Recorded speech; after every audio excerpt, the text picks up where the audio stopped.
Assalamualaikum warahmatullahi wabarakatuh. Selamat pagi. Perkenalkan, nama saya Muhammad Asfar, mahasiswa Politeknik Pariwisata Negeri Makassar, program studi destinasi pariwisata.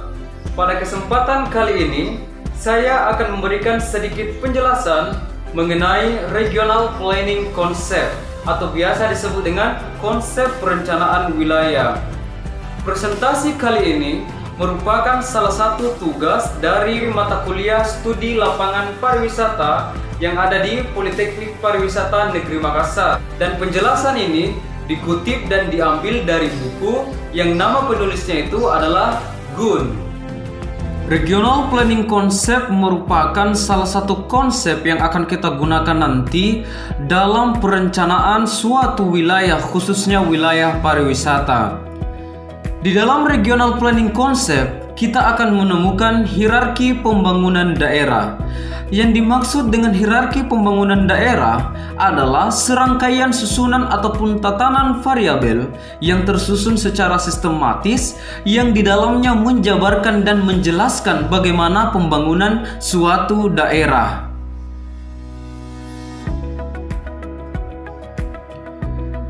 Untuk hierarki pembangunan daerah, terdapat 6 poin yang akan kita ketahui dan yang akan kita lakukan.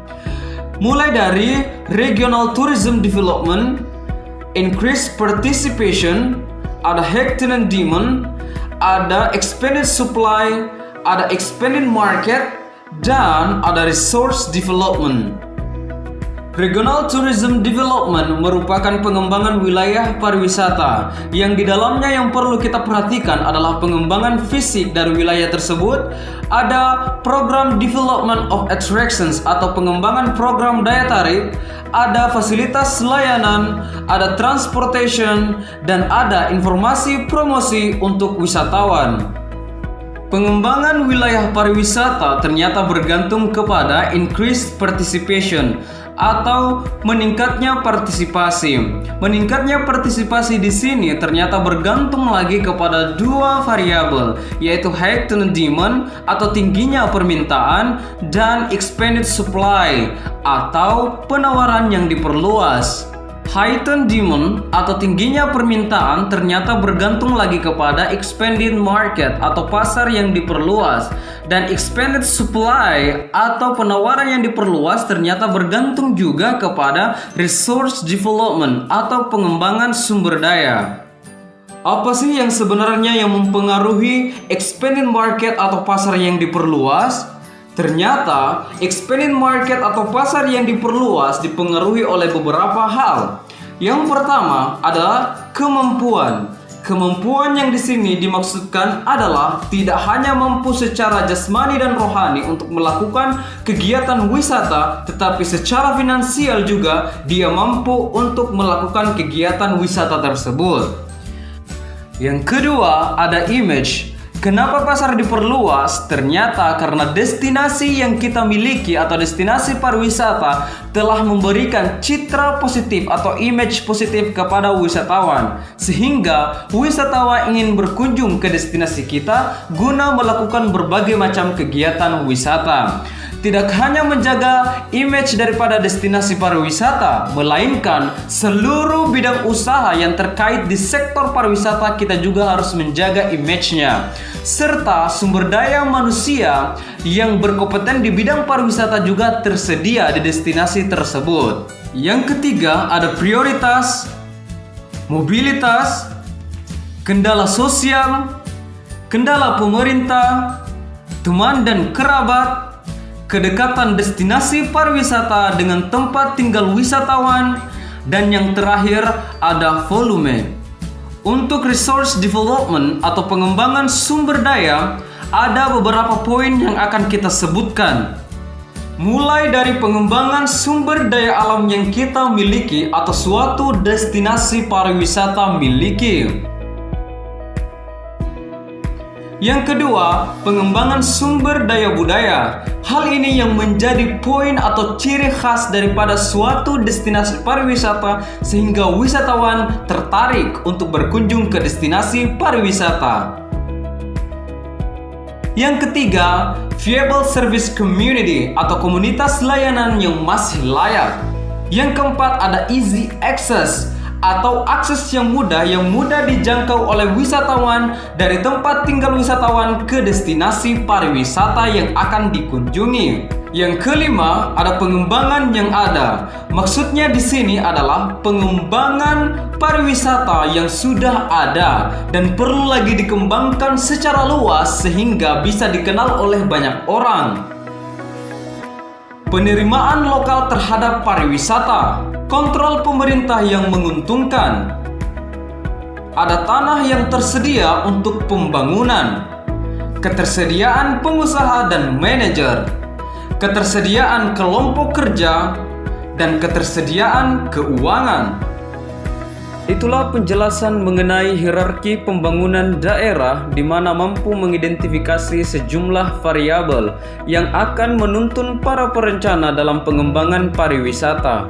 Setelah hierarki pembangunan daerah yang telah kita ketahui penjelasannya, maka langkah berikutnya yang perlu kita ketahui adalah konsep perencanaan wilayah pariwisata. Dimulai dari dasar konsep perencanaan pariwisata. Untuk dasar konsep perencanaan pariwisata, terdapat beberapa hal yang perlu kita perhatikan.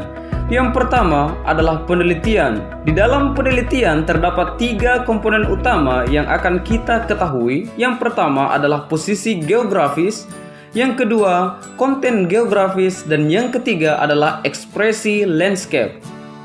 Gambar ini memperlihatkan bagaimana posisi wilayah geografis wisatawan dari tempat tinggal mereka ke destinasi pariwisata. Mungkin akses mereka melalui jalur laut, jalur darat, ataupun jalur udara. Menurut Gunn pada tahun 1965 mengatakan bahwa wilayah berbeda dalam hubungan geografis dengan permintaan pasar perjalanan. Baik segmen pasar dan pengembangan tujuan akan dipengaruhi oleh jarak, waktu, dan kemudahan akses. Dasar konsep perencanaan pariwisata yang kedua adalah evaluasi potensial. Di dalam evaluasi potensial terdapat 3 juga yang perlu kita perhatikan. Yang pertama adalah demand atau permintaan, yang kedua adalah owner rewards, dan yang ketiga adalah sintesis. Untuk dasar konsep perencanaan pariwisata yang ketiga adalah unit perencanaan suatu daerah. Di dalam unit perencanaan suatu daerah terdapat 3 juga yang perlu kita ketahui. Yang pertama adalah complex community attraction, dan yang kedua adalah sirkulasi koridor, dan yang ketiga adalah the non-attraction hinterland. Gambar ini memperlihatkan kepada kita bagaimana model dari suatu daya tarik wisata. Menurut Gunn pada tahun 1965 mengatakan bahwa tempat-tempat wisata dapat dimodelkan dengan memasukkan 3 zona spasial utama. Fitur menarik utama atau zona potensial untuk minat pengunjung adalah area nukleus, sedangkan zona perencanaan penting di sekitar nukleus adalah infield belt, di mana fungsi penggunaan lahan dan estetika dapat memberikan pengantar yang kompatibel dengan objek wisata. Dan yang ketiga adalah zona of closure. Yang penting adalah zona of closure di sekitarnya, area yang menarik secara keseluruhan, terutama layanan masyarakat yang penting bagi wisatawan. Disinilah segala pelayanan umum diberikan kepada wisatawan. Dasar konsep perencanaan pariwisata berikutnya adalah kesimpulan. Bagaimana kita mengatur strategi dan mengambil langkah untuk mencapai tujuan dalam pengembangan pariwisata. Dasar konsep perencanaan pariwisata yang terakhir adalah appendix, di mana appendix dari penjabaran dari dasar konsep perencanaan pariwisata ini adalah penyelidikan khusus citra perjalanan, di mana sebelum seseorang melakukan perjalanan wisata, mereka terlebih dahulu sudah memiliki satu set gambar. Di dalam satu set gambar ini sudah tersedia informasi mengenai destinasi pariwisata atau berbagai macam daya tarik wisata, sehingga mereka ingin melakukan perjalanan ke destinasi pariwisata tersebut. Setelah kita mengetahui tentang hierarki pembangunan daerah dan dasar konsep perencanaan pariwisata, maka selanjutnya yang akan kita pelajari adalah proses perencanaan. Di dalam proses perencanaan terdapat dua bagian yang perlu kita pelajari. Yang pertama adalah Supply Side Plan Project dan yang kedua adalah Continuous Planning Action. Untuk Supply Side Plan Project atau proyek perencanaan sisi pasokan, terdapat beberapa langkah yang perlu kita perhatikan. Langkah pertama adalah penetapan tujuan dan langkah kedua adalah penelitian. Dan langkah ketiga adalah sintesis kesimpulan, dan langkah keempat adalah konsep, dan yang terakhir adalah rekomendasi. Bagian kedua dalam proses perencanaan adalah continuous planning action, di mana setelah strategi perencanaan dan segala teori yang telah kita bungkus dengan rapi, maka disinilah di continuous planning action inilah kita akan menerapkan segala teori dan tindakan kita demi keberlanjutan daripada pembangunan pariwisata. Setelah kita mempelajari hierarki pembangunan daerah, dasar konsep perencanaan pariwisata dan proses perencanaan, maka selanjutnya yang perlu kita ketahui dalam regional planning concept adalah PASOL. PASOL merupakan salah satu model perencanaan untuk rekreasi luar ruangan dan pengembangan pariwisata yang diterbitkan oleh Lawson dan Bout-Bovy pada tahun 1977 yang biasa kita kenal dengan sebutan Product Sequence Analysis for Outdoor Leisure Planning (PASOL). Bout-Bovy menyusun proses perencanaan melalui 4 fase. Yang pertama adalah investigasi dan analisis ilmiah, dan yang kedua adalah identifikasi tujuan pengembangan setiap segmen pasar, dan yang ketiga adalah pembuatan rencana fisik, dan yang terakhir adalah dampak-dampak sosial, ekonomi, dan lingkungan dari pembangunan yang diusulkan. Setelah model PASOL yang telah kita pelajari, maka langkah selanjutnya yang perlu kita ketahui lagi adalah marketing plan match. Di mana yang dimaksud dengan marketing plan match ini adalah suatu langkah yang paling penting untuk merencanakan pariwisata di suatu daerah. Why? Karena di marketing plan match inilah kita akan mencocokkan pengembangan pariwisata serta produk destinasi pariwisata dengan kebutuhan dan keinginan pasar. Menurut Gunn pada tahun 1982, untuk marketing plan match dalam menemukan kecocokan pasar dengan produk suatu destinasi pariwisata, maka perlu dilakukan pendekatan perencanaan melalui 3 fase untuk menemukan kecocokan tersebut. Maka langkah-langkah yang perlu kita lakukan adalah yang pertama melakukan penelitian faktor fisik, dan yang kedua adalah penelitian faktor program, dan yang ketiga adalah kesimpulan untuk potensi destinasi tersebut. Setelah kita mempelajari marketing plan match, maka selanjutnya yang akan kita pelajari lagi adalah spatial patterns. Spatial patterns berkaitan dengan pola-pola atau desain dari bentuk suatu tempat atau ruang. Menurut Pierce pada tahun 1981 mengidentifikasi 5 elemen dari pasokan pariwisata. Yang pertama ada daya tarik wisata, ada transportasi, akomodasi, fasilitas pendukung, dan infrastruktur. Di dalam gambar ini memperlihatkan geographic pattern dari suatu destinasi pariwisata. Gambar tersebut menggambarkan hasil studi oleh Lu dan Crompton pada tahun 1992 yang mengungkapkan setidaknya terdapat 5 konfigurasi spasial yang berbeda. Yang pertama, ada single destination, di mana sebagian besar kegiatan yang dilakukan oleh wisatawan dilakukan di daerah tujuan utama wisatawan. Dan yang kedua adalah in-route, di mana wisatawan melakukan kunjungan ke suatu destinasi di luar daripada destinasi utama yang akan dia kunjungi. Dan yang ketiga adalah base camp, di mana lain dikunjungi saat di tujuan utama. Dan yang keempat adalah regional tour, di mana terdapat beberapa tempat yang dikunjungi lagi oleh wisatawan pada saat di destinasi utama. Dan yang terakhir adalah trip chaining, di mana sirkuit tour dari beberapa tujuan. Setelah kita mempelajari marketing plan match dan spatial patterns, maka pembelajaran berikutnya adalah penemuan potensi pariwisata. Pembelajaran kali ini merupakan pembelajaran yang amat penting, di mana sesuatu yang paling penting untuk perencanaan tata ruang pariwisata, yaitu adalah proses penemuan zona potensial. Disinilah kita melihat apakah wilayah atau daerah yang kita rencanakan untuk menjadi destinasi pariwisata memiliki potensi pariwisata, seperti memiliki potensi pariwisata alam, budaya, buatan manusia, dan lain sebagainya. Hal inilah yang akan menjadi penunjang dan potensi untuk wisatawan datang ke destinasi kita.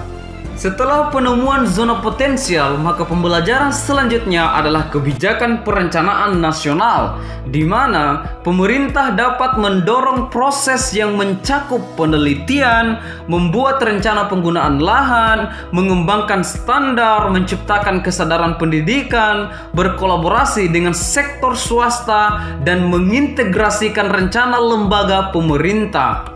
Setelah itu, kita masuk pada panduan WTO atau World Tourism Organization untuk perencana. Berdasarkan review dari banyak pendekatan nasional untuk perencanaan pariwisata di tingkat nasional, Organisasi Pariwisata Dunia WTO atau World Tourism Organization mengusulkan proses perencanaan generik yang mencakup 5 fase utama.